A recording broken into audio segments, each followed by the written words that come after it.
Titiro, look, here comes Tamanui te rā.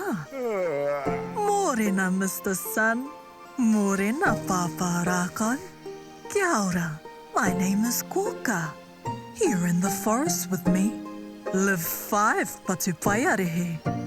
Let's meet them.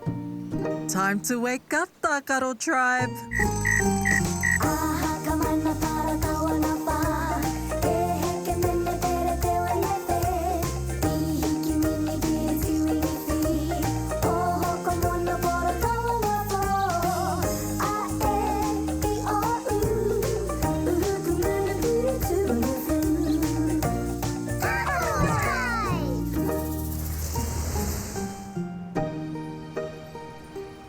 What are you all doing today? We're sunbathing, thanks to Tamanui te rā. Look, Kōkā, I found some himu seaweed, and now I use it for shade like this. Impressive, eh? I love summer days like this. Be careful not to sunbathe too much, in case you get sunburnt. Are you wearing sunblock? Aye, Kōkā. Waia, wow, wow, wow! Tēnā koutou Ngāti Tākaro. Wow, wow! I have a message. The springs in the maunga mountains have dried up and your friends there are thirsty and need water. The springs will fill again tomorrow when the ua rain comes. But they need water today. Will you take them wai? Water, Tākaro Tribe? Of course. Kāore he raruraru. No problem. But, how will we take white water all the way up into the mountains? That's a good question, eh? Maybe Pāpā Rākau has the answer. Let's go to Pāpā Rākau.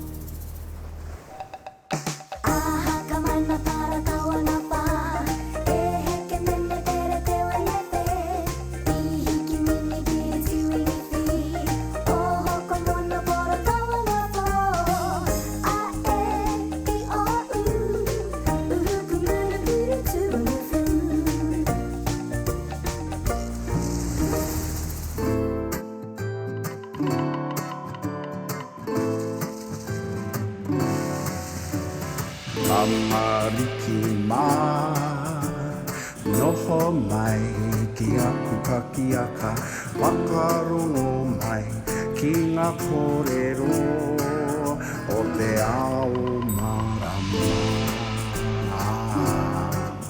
Aue. Ah, Tākaro Tribe, you've arrived. Kia ora, Pāpā Rākau. What are you all up to today, Tākaro Tribe? Our friends in the Paemaunga mountains need water. All their punawai water springs have dried up. That's terrible. We have to be quick to get water to them.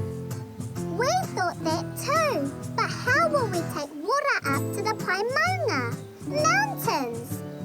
Hey, what's that in your hands? This thing, it's Remu seaweed. I found it in the sand at the beach. It's to shade me from the sun. That's not just any rimu. That's rimurapa. What's a rimurapa, Pāpā Rākau? Let's have a look.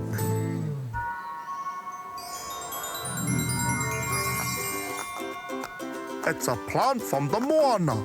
See, in the old days our tūpuna used it to make pōhā, bags. They were used as bags for food and water. Fill the pōhā with fresh water.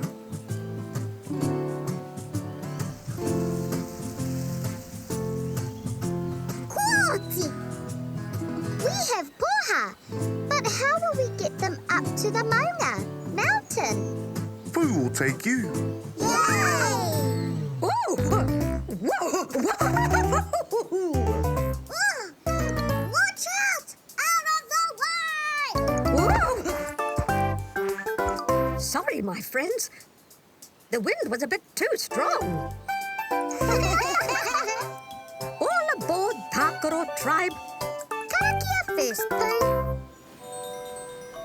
E te wānei e hora nei, tēnei te Māori ka whakatiki, ko te Māori o ngā tamariki a tāne mākuta. Te Māori ka puta ki te whaiau, ki te ao mārama. Haumi e hui e, taiki e.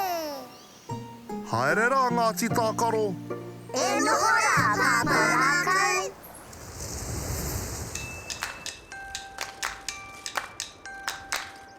Not long and we'll be at the Pai Maunga, the mountain ranges. Look at all the hua, produce of the land. Wow! We're close to the Pai Maunga mountains. Hold on, Tākaro Tribe. We've arrived at the Pai Maunga. Where is the Pōhā? Here! I have it! Ira, look! There are our friends! Kia ora, Ngāti Tākaro. Kia ora e pū. Hi, my friends! We heard your punawai. Water springs have dried up. It's so hot. We have no way. What's it to drink? Oh, don't worry. We brought Pōhā kelp bags full of fresh water.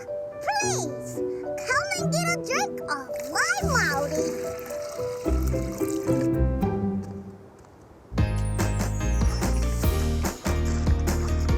We really needed water to drink, and we have it thanks to you, Tākaro Tribe.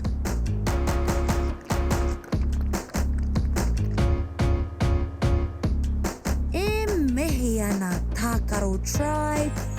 Ira, look, there's a kapua, cloud.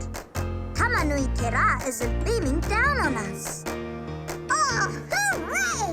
Let's relax.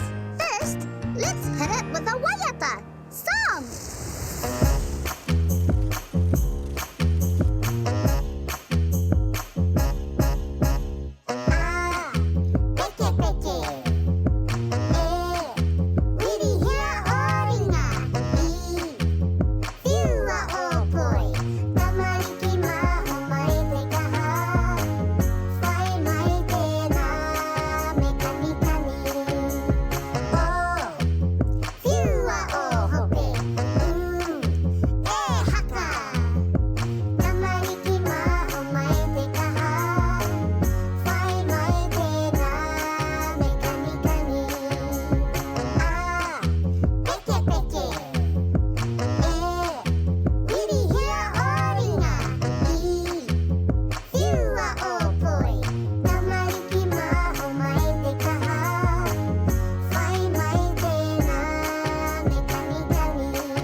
Kia ora, Tākaro Tribe. Kia ora, Kōkā. Whoa, isn't it just the hottest day, Tākaro Tribe? The hottest, Kōkā. I'm sweating. Ugh, lucky we had Pōhā filled with fresh water. Good work, Tākaro Tribe. Let's spell the word of the day.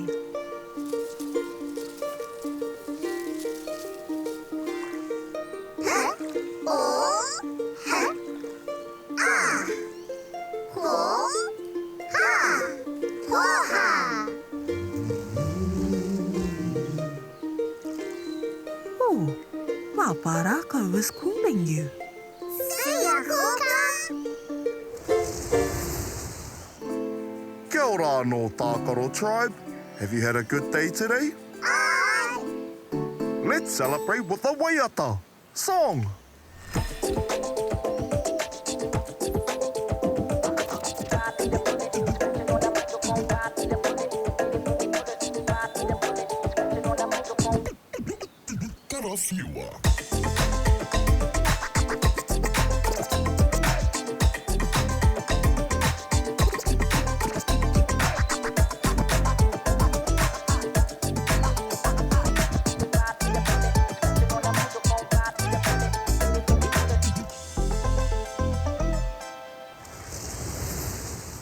Let's take a look at what you did today. While Wao told you the springs in the mountains had dried up, and your friends there needed water. You filled the Pōhā with fresh water and took it to the pai maunga for them to drink. You also learned to spell the word Pōhā. Pōhā. Magnificent job, Tākaro Tribe.